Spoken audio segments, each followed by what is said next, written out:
একজন সত্যিকারের ত্যাগী মানুষ কখনোই ঈশ্বর ছাড়া অন্য কোনো কিছুর কথা বলেন না। স্বয়ং ঠাকুর শ্রী শ্রী রামকৃষ্ণ দেবের একটি বাণী দিয়ে আজকে আমি আমার এই ভিডিওটা শুরু করলাম।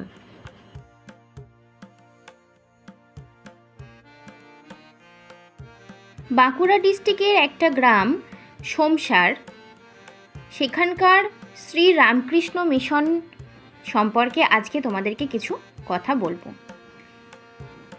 সামনের গুরু পূর্ণিমাতে আমার মা এবং বাড়ির সকলে গিয়েছিল এই আশ্রমে, আর সেখান থেকেই আমাকে এই ভিডিও এবং ছবিগুলো পাঠিয়েছে, আর সেটার থেকেই আজকে আমি তোমাদেরকে ওই রামকৃষ্ণ মিশন সম্পর্কে কিছু তথ্য তোমাদের সামনে তুলে ধরবো। তো চলো আমার সাথে থাকো এবং পুরো ভিডিওটা দেখতে থাকো। রামকৃষ্ণ মঠ এবং রামকৃষ্ণ মিশনের 12তম সভাপতি স্বামী ভূতেশানন্দের জন্মস্থানে অবস্থিত সোমসার রামকৃষ্ণ সেবা মন্দির 1996 সালে এটি প্রতিষ্ঠিত হয়েছিল। এটি 2021 সালে রামকৃষ্ণ মিশন দ্বারা নেওয়া হয়েছিল এবং এর নামকরণ করা হয়েছিল রামকৃষ্ণ মিশন। দামোদর নদীর তীরে অবস্থিত শান্ত, শান্তিপূর্ণ ও মার্জিত গ্রাম সোমসার। যদিও রায় পরিবারের জন্মস্থান ছিল না, উত্তরবঙ্গের গৌড়ের গৌতম বংশের একটি সম্ভ্রান্ত ব্রাহ্মণ পরিবারের বংশধর রায় পরিবার গ্রামবাসীদের বিশেষ আমন্ত্রণে সোমসার গ্রামে আসে এবং অষ্টাদশ শতাব্দীর মাঝামাঝি সময়ে গ্রামে কোনো ব্রাহ্মণ পরিবার ছিল না এবং তাদের সামাজিক ও ধর্মীয় চাহিদা মেটাতে গ্রামবাসীরা আন্তরিকভাবে চেয়েছিল একটি সম্মানজনক ব্রাহ্মণ পরিবার সেখানে বসতি স্থাপন করুক। গদাধর রায়ই প্রথম সোমসারে আসেন। পূর্ণচন্দ্র বিজয়ের পিতা পূর্ণচন্দ্র রায় গদাধর রায়ের পরে পঞ্চম প্রজন্মে ছিলেন। পূর্ণচন্দ্র ছিলেন একজন ধার্মিক ও সৎ মানুষ। কলকাতায় তার স্ত্রী চারুবালা দেবী ছিলেন অত্যন্ত ধার্মিক। 21শে জুলাই 2024 রবিবার বৈদিক জপ, ভক্তিমূলক গান, হোম, বক্তৃতা, পুষ্পাঞ্জলির মাধ্যমে এই আশ্রমে গুরু পূর্ণিমা উদযাপিত হয়েছিল। 700-এরই বেশি ভক্ত প্রসাদ গ্রহণ করেছিল এবং প্রায় 1000 লোক এই উদযাপনে অংশগ্রহণ করেছিলেন। এই মিশন থেকে 2023 সালে শ্যামদাসপুরের অভাবী লোকেদের মধ্যে 245টি শাড়ি বিতরণ করা হয়েছিল।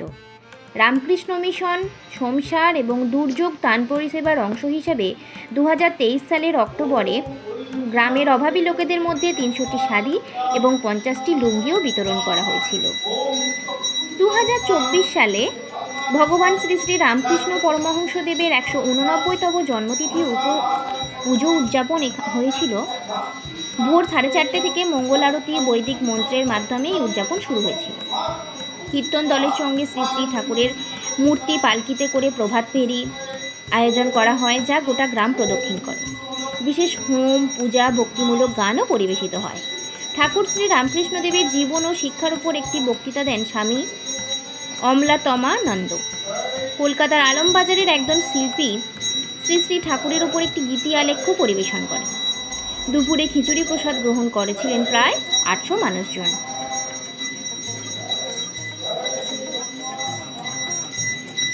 এখানের আরও কার্যক্রম সম্পর্কে জেনে নেওয়া যাক।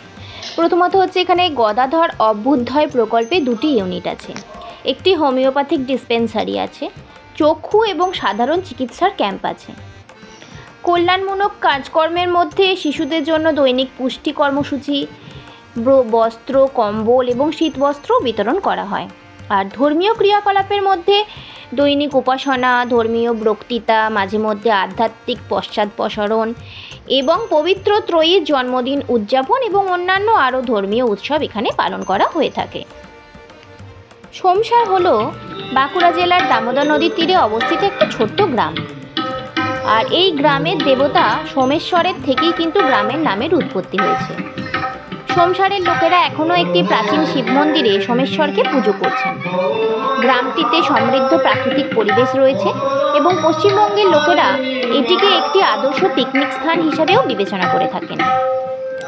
আর এখানে দেখার মধ্যে সবথেকে বেশি উল্লেখযোগ্য যেটা, সেটাই হলো রামকৃষ্ণদেবের এই মন্দির।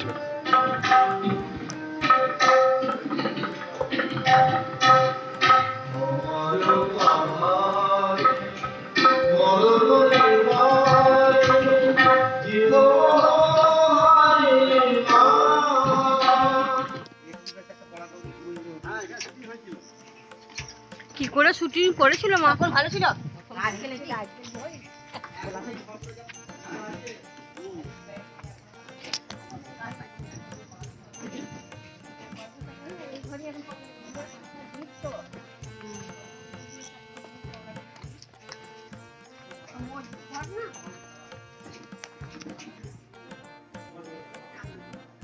এটা হচ্ছে রানী রাসমণির কুঠির।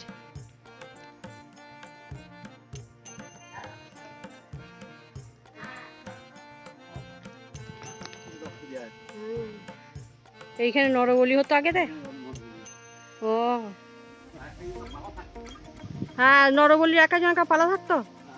ও এখন কি বুক চিরে রক্ত দেয় নাকি?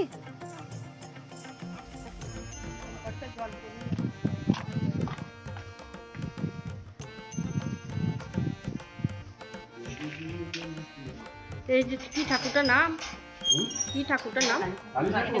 কালী ঠাকুর। কালী মাছার নরবলি তোমার খোঁজা?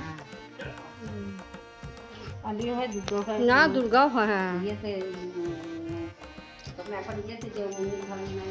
ওই জগদ্ধাম মন্দিরে।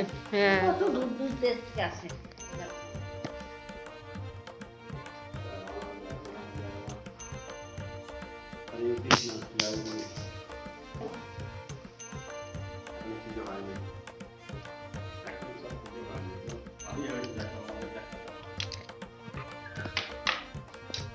আগেকারের বাড়ি এইগুলো।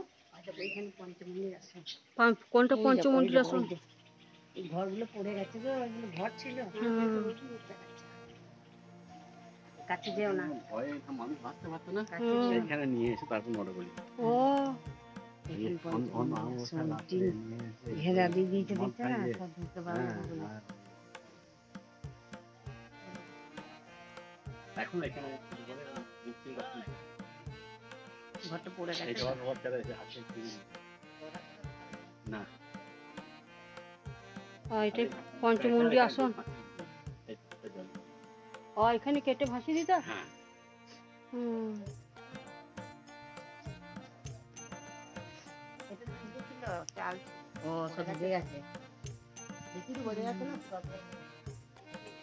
নরবলি দিয়ে এখানে পুকুরের জলে ভাসিয়ে দিত।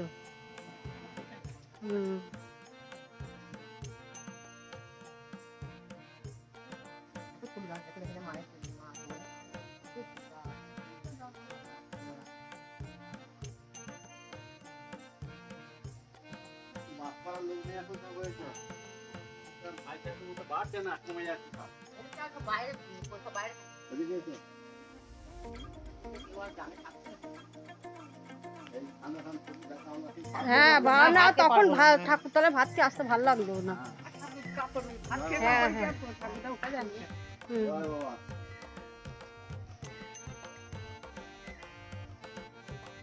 ঠাকুরের কথা। জায়গা পালা ফালা আছে, সংসারের রাজবাড়ি।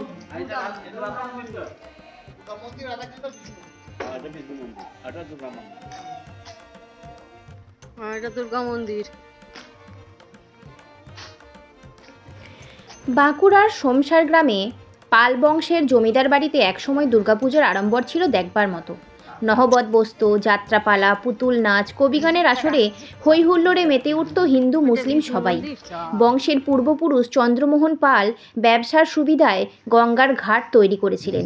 সেই ঘাটই কলকাতার চাঁদপাল ঘাট। পালেদের ভাঙা দুর্গা দালানে স্মৃতির ধ্বংসস্তূপ। তবুও পুজো এলে আবার যেন সব নতুন হয়ে ওঠে। সেসব ৩০০ বছর আগেকার কথা।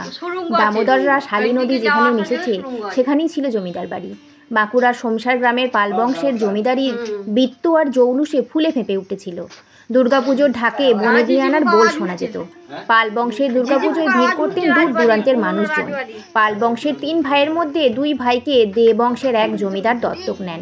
তারপর পদবি এদিক ওদিক হলেও পাল ও দে বংশের একটাই পুজো। খসে পড়া পলেস্তারা, ইটের নোনা আর ভাঙা দুর্গা দালানে স্মৃতির ধ্বংসস্তূপ। পুজো এলে স্মৃতিরা সব ফিরে ফিরে আসে। ইতিহাস বলে তখন বিলেতি বস্ত্রের ব্যবসায় ফুলে ফেঁপে উঠেছিল পালেরা। বিদেশ থেকে জলপথে বিদেশি বস্ত্র বোঝাই করে পালেদের বজরা এসে ভিড়ত কলকাতার গঙ্গার বিভিন্ন ঘাটে। পালেদের পূর্বপুরুষ চন্দ্রমোহন পালের কলকাতায় বিভিন্ন ব্যবসা ছিল। ব্যবসার বিস্তারে গঙ্গার তীরে তিনি একটি ঘাট তৈরি করেন। আজও কলকাতার সেই ঘাট চাঁদপাল ঘাট বা বাবুঘাট নামে পরিচিত। ব্যবসার মুনাফায় কলকাতার অভিজাত এলাকাগুলিতে 10 থেকে 12টি আর বর্ধমানে 20 থেকে 22টি ও সোমসারে পালেরা তৈরি করেছিল বিশাল বাড়ি। সোমসারেই মোট 6টি তালুক কিনে পালেরা শুরু করেছিল জমিদারিও। কথিত আছে এরপরই চন্দ্রমোহন পাল পুজোর স্বপ্নাদেশ পান। তারপর থেকে শুরু হয় পুজো। তখন প্রজাদের জন্য কলকাতা থেকে বিলিতি বস্ত্র আনা হতো। আলোর রোশনাই, নহবতের সুর, যাত্রাপালা, রামলীলা, পুতুল নাচ ও কবিগানের আসর নিয়ে পুজো ছিল জমজমাট। সময়ের দৌড়ে দিনগুলো ফিকে হয়ে উঠেছে, কিন্তু ঐতিহ্য কমেনি। পুজোর আড্ডায় ঠাকুর দালানও হেসে ওঠে। সোমসার জমিদার বাড়ির পুজোয় পশু বলির রীতি নেই। পুজোয় 4 দিন নিরামিষ খাওয়া হয়। পরিবারের সদস্যদের অনেকেই কলকাতায় ব্যবসা করেন আর মাঝে মাঝে চাঁদপাল ঘাটের দিকে তাকিয়ে তাকিয়ে মনে ভাবেন ইতিহাসের কথা।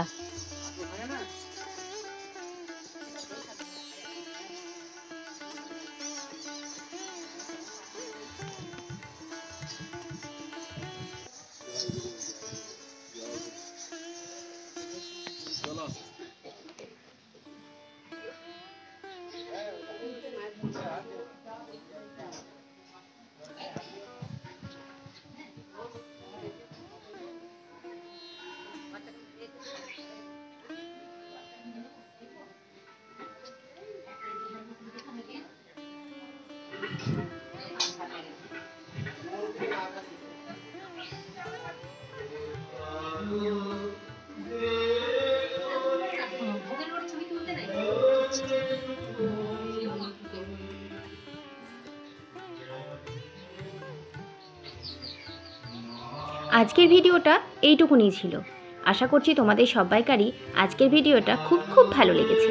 আর ভালো লাগলে অবশ্যই একটা like, comment, share and subscribe করে আমার পাশে থেকো। নতুন ভিডিও নিয়ে খুব শিগগিরই আসছি তোমাদের কাছে।